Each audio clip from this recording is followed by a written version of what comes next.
파트 2에서는 이 단원의 가장 중요한 내용이 가우스 엘리미네이션인데, 가우스 엘리미네이션의 이기젠플에 우리가 고등학교 때 배웠던 내용을 바탕으로 한번 이해해 볼게요. 먼저 m하고 n이 2인 경우 생각해 볼게요. 제일 쉬운 경우, 아주 간단한 경우가 되겠죠. 그랬을 때 변수는 x1, x2가 되고요. 중고등학교 때 이런 거 많이 풀어봤을 거예요. 이런 식으로 두 개의 1차 방정식이 나오고 이것을 연립해서 푸는 문제들을 많이 풀었을 거예요. 그럼 이거 어떻게 해결했었죠? 우리가 일단 해결하기 전에 이것의 해의 개수가 몇 개가 나올까를 생각해 보면요, 이 각각은 x1, x2 축에서 직선이 되기 때문에 이해해 보면 이렇게 기울기가 다른 경우에는 한 점에서 만나게 되고요. 그래서 해가 정확하게 하나 있을 수 있고요. 아니면 이게 겹쳐 있을 수 있죠. 겹치게 되면은 infinitely many solutions, 무한히 많은 솔루션을 갖게 되고요. 기울기가 같지만 다른 라인인 경우에는 no solution이 될 수도 있는 거죠. 뭐 이런 상황들에 대해서 설명이 되어 있네요. 오케이, 그럼 다시 문제로 돌아가서 이런 문제가 주어졌어요. 이거 어떻게 풀었죠? 푼 방법은 이 숫자고 이 숫자를 가지고 생각을 했죠. 그래서 이 숫자에 몇 배를 곱해서 이 숫자를 만든 다음에 빼주면 얘를 0으로 만들 수 있었잖아요. 그런 방법을 이용했단 말이에요. 그래서 이런 식의 형태를 만들었죠. 이 부분이 없어지는 이런 형태를 만들었고요. 이것은 이렇게 삼각형의 형태를 가지잖아요. 그래서 트라이앵글러 폼이라고 불러요. 그리고 특히 위쪽에 있는 삼각형이니까 어퍼 트라이앵글러 폼이라고 부르죠. 우리 아까 공부했었던, 우리 지난절에서 공부했었던 어퍼 트라이앵글러 매트릭스의 어퍼랑 같은 의미가 되겠죠. 그러면 우리가 중고등학교 때 풀었던 방법으로 가볼게요. 이렇게 1차 연립 방정식이 있다면 어떻게 하죠? 여기가 마이너스 하고 여기가 2니까 위 줄에 2배를 곱해서 아래 줄에 빼주면 여길 0으로 만들 수 있죠. 그래서 이렇게 만든 다음에 x의 값을 먼저 구하죠. 요 식에서부터 x는 마이너스 2고 그다음에 마이너스 2 대입해서 x1 구하면 x1은 6이다 이렇게 구했죠. 이 과정을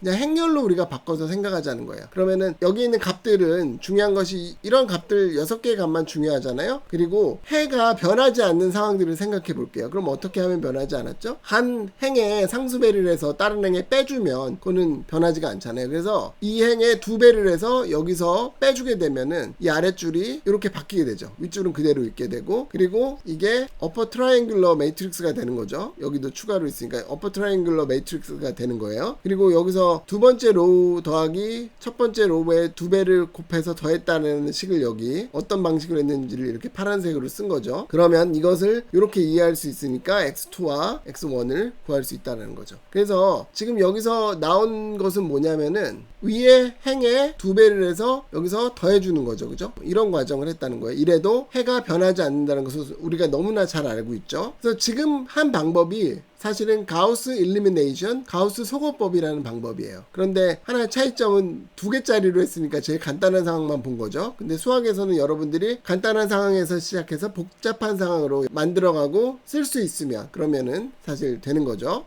네, 그러면 파트 3에서는 가우스 엘리미네이션, 가우스 소거법에 대해서 살펴볼게요. 그런데 이건 별게 아니고 아까 말씀드린 것처럼 파트 2의 내용을 일반적으로 바꾼 것 뿐이죠. 가우스 엘리미네이션이라는 것은 가우스라는 수학자가 생각한 방법으로서요. 엘리미네이션은 소거한다는 뜻이죠. 그래서 우리말로는 가우스 소거법이고요. 트라이앵글러 모양을 만들어서 먼저 행렬을 간소화시키죠. 그 다음에 그 간소화된 행렬을 가지고 백 서브스티튜션을 이용해서 반대로 값을 결정하는 방법을 이용해서 솔루션을 구한다는 말이에요. 아까 예로 설명한다면 우리가 원래 이런 식의 리니어 시스템을 가지고 있다, 행렬은 이렇게 가지고 있다 그러면 아랫부분, 삼각형의 아랫부분을 제거해서 이런 식 혹은 이런 행렬을 가진 다음에 여기서 백 서브스티튜션, 아래 x2부터 값을 결정해서 x2, x1 이렇게 결정한다는 말이죠. 그리고 리니어 시스템 그 자체보다는 어그먼티드 매트릭스에서 하는 게 훨씬 더 간단하겠죠. 기호가 간단하기 때문에. 그러면 이그젬플 보도록 할게요. 다음 리니어 시스템을 풀어라. 이건 4개짜리 이퀘이션을 가진 리니어 시스템이 되겠네요. 그러면 먼저 어그먼티드 매트릭스 A 틸다를 다음과 같이 쓸 수 있겠죠. 그냥 값만 이렇게 적으면 되는 거예요. 이퀘이션으로부터 각각의 개수와 그다음 BI 값들을 적은 것이죠. 그럼 여기서 이제 뭔가 새로운 내용을 정의할 건데요. 피봇이라는 말을 정의할 거예요. 피봇이라는 말이 뭐고 피봇 로우가 뭔가를 적으면 되는데, 우리의 목표를 생각해 볼게요. 우리의 목표는 이 첫 번째 행이 있으면 나머지 행에 요 앞에 있는 값들을 다 제거하고 싶은 거죠. 그러면은 어떤 조건이 필요하겠어요? 여기가 0이면 그러면 안 되겠죠. 그래서 만약에 행에 이 처음이 0이라면 만약에 이런 게 첫 행에 있다면 순서를 바꿔서 0이 아닌 것이 첫 값이 되는 행으로 바꿔놔야 되겠죠. 그랬을 때 이 로우를 뭐라고 부르냐면은 pivot row라고 불러요. 그리고 이 첫 번째 값 0이 아닌 이 값을 pivot이라고 불러요. pivot이라는 말은 우리말로는 중심이라는 말이에요. 어떤 중심이 되는 값이고 나머지를 소거하기 위해서 사용한다는 값이죠. 여기서는 pivot의 값은 1이라고 했는데 1로 바꾸는 것도 어렵지 않죠. 이 로우가 있으면 이것에 어떤 상수배로 나눠줘서 1로 바꾸는 것도 어렵지 않아요. 그리고 상수배로 나눈다고 해도 솔루션에 변화가 없다는 거 우리 잘 알고 있죠. 예를 들어서 이런 건데 이거에 뭐 2배 해주거나 2분의 1 한다고 해서 솔루션이 바뀌지 않잖아요. 그래서 그런 것도 가능한 거고요. 그래서 pivot과 pivot row라는 것을 정의했는데요. 먼저 pivot을 이용해서 x1의 개수들을 제거하는 방법에 대해서 생각해 볼게요. pivot이라는 것이 정의가 되어 있기 때문에 이걸 이용해서 밑에 있는 이 값들을 다 0으로 만들 수 있어요. 이거 첫 번째 로우를 상수배한 다음에 적당하게 이걸로 빼주고 또 다른 상수배에서 이걸 빼주고 하면은 여기를 다 0으로 바꿀 수 있겠죠. 어떻게 하겠어요? 첫 번째 행을 그냥 두 번째 행에 더해주면 여기 0 될 거고요. 첫 번째 행에 20 곱해갖고 이 마지막 행에 빼주거나 혹은 마이너스 20 곱해서 더해주면 여기도 0으로 만들 수 있겠네요. 그 과정이 여기 쓰여져 있고요. 그러면은 우리는 이렇게 식을 간소화할 수 있는 거예요. 여기서 우리가 한 과정은 뭐가 있죠? 다른 행에 어떤 값을 곱해서 어떤 행을 더해주는 거죠. 그러면은 그 과정에서 솔루션은 우리 차이가 없다는 거 알잖아요. 이런 리니어 시스템에서 중고등학교 때 생각했던 것처럼. 그래서 그런 과정을 해도 솔루션에는 지장이 없는 거죠. 그런 솔루션에 지장이 없는 행위들만 우리는 할 거예요. 그래서 00으로 다 바꿀 거고요. 지금까지의 과정이 x1에 있는 개수들을 다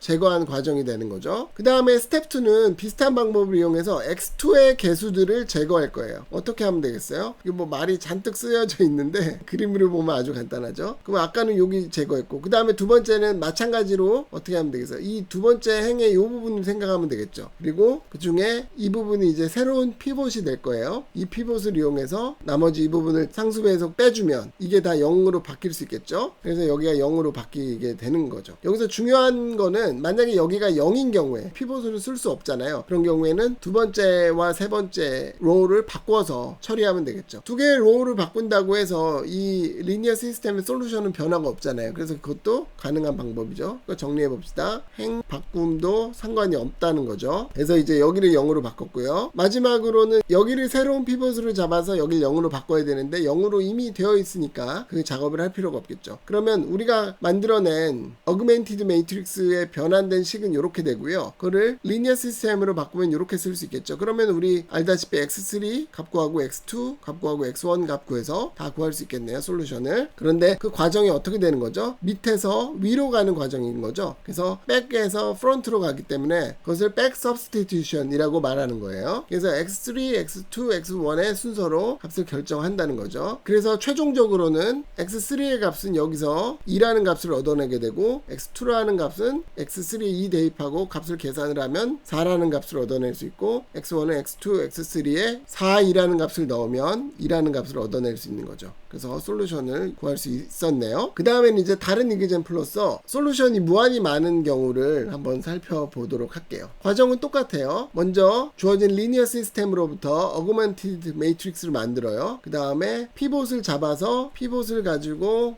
나머지를 제거해서 00으로 만들어주죠. 그 다음에 두 번째 행에서 두 번째 피봇을 잡아서 0으로 만들어주고요. 그러면 이렇게 어퍼 트라이앵귤러 매트릭스를 만들 수 있게 되는 거죠. 그리고 백 서브스티튜션을 하려고 하는데 여기서는 어때요? 식이 이거는 뭐 0은 0이니까 당연한 식인 거고 두 개밖에 없는데 변수는 4개가 되는 거죠. 이런 경우에는 어떻게 하느냐? x3하고 x4의 값은 아무렇게나 준다고 하면 그것에 따라서 x2의 값이 결정이 되고 x2의 값 결정된 걸 또 넣으면 x1의 값이 결정이 되겠죠. 그래서 x1과 x2의 값은 x3, x4의 값으로 결정이 되겠죠. 그리고 x3하고 x4는 무한히 많이 우리가 정할 수 있잖아요. 그래서 이 경우는 무한히 많은 해를 갖게 되는 거죠. 그리고 x1과 x2는 x3, x4에 대한 함수로 표현이 되겠네요. 다른 이그젠플로 솔루션이 없는 경우 한번 볼게요. 이것도 마찬가지예요. 주어진 리니어 시스템을 어그먼티드 매트릭스로 바꾼 다음에 피봇 잡고 나머지 제거하고요. 또 피봇 잡고 나머지 제거하고 하고요. 요런 어퍼 트라이앵글러 매트릭스가 나왔죠. 그런데 여기서는 특징적인 게 뭐냐면 이걸 리니어 시스템으로 다시 바꿔 쓰게 되면 0이 12라는 식이 나오거든요. 이거는 불가능하잖아요. 그래서 이런 경우에는 솔루션이 없다라는 것을 확인할 수 있는 거죠. 그래서 여기서는 가우스 일루미네이션을 이그젠플로 살펴봤어요. 그래서 n개의 이퀘이션이 있는 경우에도 거기서 행을 바꾸고 적절히 그 다음에 피봇을 잘 정해서 피봇을 중심으로 같은 컬럼에 있는 값들을 다 0으로 바꾸는 과정을 반복해서 어퍼 트라이앵글러 매트릭스를 만들고요. 그 어퍼 트라이앵글러 매트릭스를 리니어 시스템으로 바꿔서 이해하면 솔루션의 값이 유니크하게 나오거나 무한히 많이 나오거나 존재하지 않거나 이런 식으로 결과를 우리가 얻어낼 수 있다는 거죠. 네, 이상으로 가우스 일루미네이션에 대한 가우스 소거법에 대한 내용을 마칠게요.